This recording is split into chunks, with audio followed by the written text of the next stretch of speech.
എല്ലാവർക്കും നമസ്കാരം. ഇന്ന് നമ്മളൊരു പുതിയ കാര്യം പറയാനായിട്ടാണ് വന്നിരിക്കുക.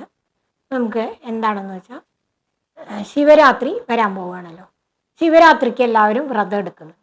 ശിവരാത്രി വ്രതത്തിൻ്റെ മാഹാത്മ്യം എന്താണ്?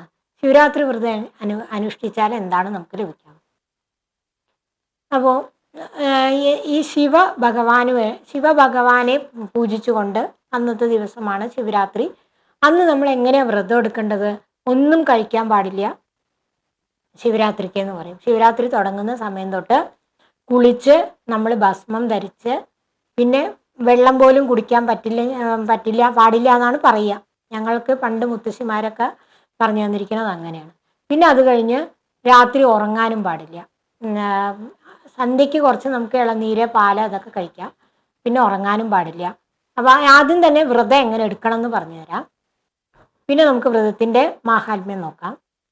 അതായത് രാവിലെ നേരത്തെ കുളിച്ച് ഭസ്മം മാത്രം ധരിച്ചുകൊണ്ട് ഒന്നും കഴിക്കാതെ വെള്ള വസ്ത്രം ഉണ്ടെങ്കിൽ അത് ഉടുക്കുക. അങ്ങനെ സന്ധ്യയ്ക്ക് ശിവനെ അഭിഷേകം ചെയ്യുന്നത് വരെ നമ്മൾ അങ്ങനെ ഇരിക്കണം. ഒന്നും കഴിക്കാൻ പാടില്ല. പിന്നെ സന്ധ്യയ്ക്ക് ഭഗവാന് ഇളനീരും പഴവും പാലും നമ്മൾ പൂജിക്കും. എന്നിട്ട് അതൊന്നും വേവിക്കാത്ത സാധനങ്ങളെ കഴിക്കാൻ പാടും. അപ്പോൾ പൂജ കഴിഞ്ഞ ശേഷം നമുക്ക് ഇളനീര് കഴിക്കാം, പാല് കഴിക്കാം, പഴം കഴിക്കാം. ഇത് മാത്രമേ കഴിക്കാൻ പാടുള്ളൂ. അത് കഴിഞ്ഞിട്ട് പിന്നെ പിറ്റേ ദിവസം രാവിലെ വരെ ഉറക്കമൊഴിക്കണം.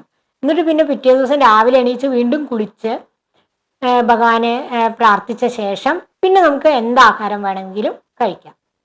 അപ്പോൾ ശിവരാത്രിയൊക്കെ ഉറക്കമൊഴിക്കുന്ന സമയത്ത് ഞങ്ങളൊക്കെ, അപ്പോൾ ഈ മുത്തശ്ശിമാർ പറഞ്ഞു തന്നുകൊണ്ട് ഞങ്ങളൊക്കെ അതൊക്കെ ചെയ്തിട്ടുണ്ടായിരുന്നു. അപ്പോൾ 4 മണിക്കേ കുളിക്കും. 4-5 മണി. അപ്പോൾ എത്ര മണി? 6 മണി കഴിയാണ്ട് കഴിക്കാൻ പാടില്ല. അപ്പോൾ നമുക്കിങ്ങനെ ഉറക്കം വരില്ലേ. അപ്പോൾ 4-5 മണി ആകുമ്പോൾ തന്നെ വേഗം കുളിക്കും. അപ്പോൾ ആ ഉറക്കം ഇങ്ങനെ പോകും. അത് കഴിഞ്ഞ് 6 മണിയാവാൻ കാത്തിരിക്കും. അപ്പോഴാണ് നമുക്ക് ചായ കിട്ടുക. ചിലപ്പോൾ ആ ചായ കുടിച്ചാൽ അപ്പം തന്നെ ഛർദ്ദിച്ച് പോവുകയും ചെയ്യും. പിന്നെ അങ്ങനെ ഉറക്കം വരും. പക്ഷേ ആ ദിവസം മുഴുവൻ ഉറങ്ങാനും പാടില്ല. ആഹാരം കഴിച്ചാൽ പിന്നെ അപ്പം തന്നെ ഉറക്കം വരും. നമ്മൾ എഴുന്നേറ്റ് നിന്നാൽ പോലും നമ്മൾ അങ്ങനെ തലചുറ്റി വീഴും പോലെ തോന്നും. അപ്പോൾ അത്രയ്ക്ക് സഹിച്ചുകൊണ്ടാണ് നമ്മൾ ശിവരാത്രി എടുക്കുന്നത്. പിന്നെ പിറ്റേ ദിവസം 6 മണി കഴിയുമ്പോഴാണ് നമുക്ക് ഉറങ്ങാൻ പാടും. അപ്പോൾ അതായത് സൂര്യാസ്തമയം കഴിഞ്ഞ് ഉറങ്ങാൻ പാടും. അങ്ങനെയാണ് ശിവരാത്രി എടുക്കുന്നത്. ശിവരാത്രി അങ്ങനെ നമ്മൾ എന്തിനാണ് നോയമ്പെടുക്കുന്നത് എന്നതിൻ്റെ മാഹാത്മ്യം കൂടി നമുക്ക് നോക്കാം. ശിവഭഗവാൻ ഒരു ത്യാഗം. അപ്പം നമ്മൾ ആഹാരം കഴിക്കാതെ ഒരു ദിവസം ഇരിക്കുകയാണെങ്കിൽ നമുക്ക് ഭയങ്കര ബുദ്ധിമുട്ടാണ് അല്ലേ. നമ്മൾ എപ്പോഴാ പിറ്റേ ദിവസം ആവുക? അതുമാതിരി ഉറങ്ങാതിരിക്കലും നമുക്ക് ഒരുപാട് ബുദ്ധിമുട്ടുള്ള കാര്യം. അപ്പം നമ്മൾ ഇതൊക്കെ ചെയ്യുന്നതിലൂടെ നമ്മുടെ ഉള്ളിലുള്ള ശിവനെയാണ് ഉണർത്തുന്നത്. അതായത് നമ്മൾ നേരത്തെ പറഞ്ഞ മാതിരി ആത്മീയതയിൽ നമ്മൾ ഈശ്വര ശക്തി, നമ്മൾ ഈശ്വരനാണെന്ന് നമുക്കറിയാലോ. നമുക്കറിയും, പക്ഷേ നമുക്കത് അനുഭവത്തിൽ വന്നിട്ടില്ല.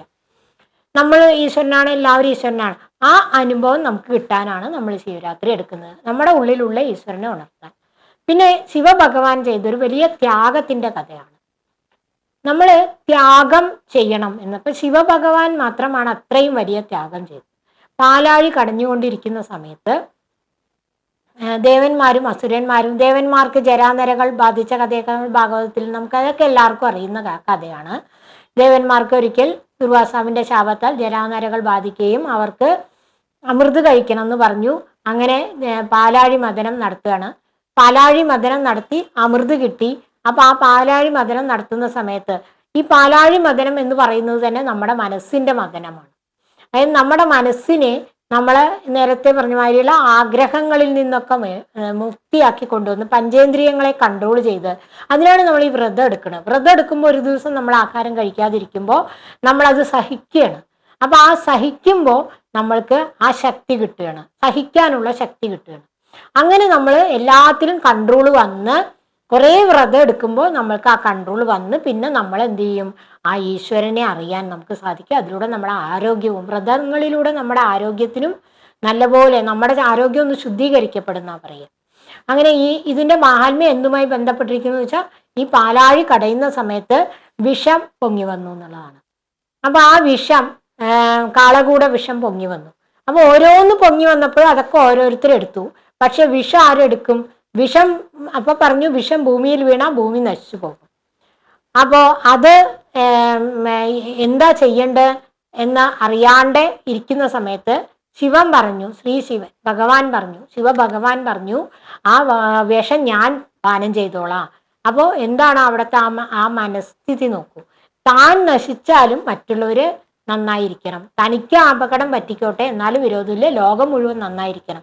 ഇത്രയും ഒരു ത്യാഗമാണ് നമുക്ക് ശിവരാത്രി, ത്യാഗത്തിന്റെ മഹത്വമാണ് നമുക്ക് ശിവരാത്രി മഹാത്മ്യത്തിലൂടെ നമ്മൾ മനസ്സിലാക്കേണ്ടത്. അതുപോലെ ആവണം നമ്മളും എന്ന് പറയണം. അത്രയ്ക്കൊന്നും ആയില്ലെങ്കിലും നമ്മൾക്ക് സഹജീവികൾ പാവപ്പെട്ടവരെ സഹായിക്കാനും, നേരിട്ടറിഞ്ഞ് കഷ്ടപ്പെടുന്നവരെ ഒരു വാക്കുകൊണ്ടെങ്കിലും ആശ്വസിപ്പിക്കാനും, നമ്മളാൽ പറ്റുന്ന സഹായം നമുക്ക് ഇല്ലാണ്ട് കൊടുക്കണമെന്നില്ല, നമുക്കുള്ളതെന്ന് എടുത്തെങ്കിലും കൊടുത്ത് സഹായിക്കാനും ഒക്കെ ഉള്ള ഒരു മനസ്സ് നമുക്ക് വരാൻ കൂടിയാണ് ശിവഭഗവാൻ അങ്ങനെ മാതൃക കാണിച്ചു തന്നത്. അങ്ങനെ ആ ശിവഭഗവാൻ ആ വിഷം പാനം ചെയ്തു. ഭൂമിയിലുള്ള എല്ലാവരെയും രക്ഷിക്കാൻ വേണ്ടി ആ വിഷത്തെ പാനം ചെയ്തപ്പോൾ ആ വിഷം ഉള്ളിലേക്ക് പോയാൽ ശിവഭഗവാൻ ഇല്ലാണ്ടാവും. അപ്പൊ പാർവതി ദേവി വന്ന് കണ്ടത്തിൽ പിടിച്ചു എന്നാ പറയുന്നത്. ആ തുപ്പിയാലോ അപ്പോൾ ലോകം നശിക്കുക. അപ്പോൾ മഹർഷിമാരെല്ലാവരും കൂടി വന്ന് വായും അടക്കി പിടിച്ചു. അങ്ങനെ ആയപ്പോൾ ആ കാളകൂട വിഷം എവിടെ തങ്ങി നിന്നു? അത് ഉറച്ചു. അവിടെ എവിടെ? ഭഗവാന്റെ കണ്ടത്തിൽ അത് ഉറച്ചു.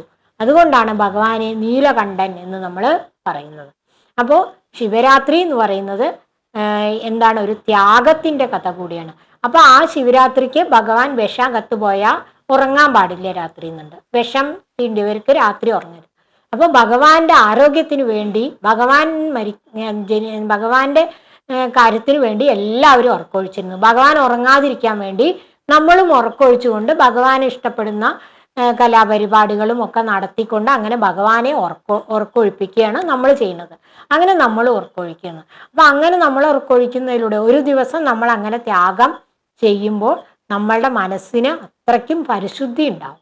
അതിനൊക്കെ വേണ്ടിയാണ് നമ്മൾ ശിവരാത്രി ആഘോഷിക്കുന്നത്. ശിവരാത്രി ഒരു ആഘോഷമായിട്ടും വ്രതമാണ് അതിന് പ്രധാനം. അതുകൊണ്ട് നേരത്തെ എഴുന്നേറ്റ് കുളിച്ച് എല്ലാവരും ഈ പ്രാവശ്യം എല്ലാവരും ശിവരാത്രി വ്രതം എടുക്കുക. ഭഗവാന്റെ അനുഗ്രഹം കൊണ്ട് എല്ലാവർക്കും ആ ഒരു ഭഗവാനെ അറിയാനുള്ള മോക്ഷത്തിന് എല്ലാവർക്കും അനുഗ്രഹം ഉണ്ടാവട്ടെ ഭഗവാന്റെ എന്ന് പ്രാർത്ഥിച്ചുകൊണ്ട് നിർത്തും.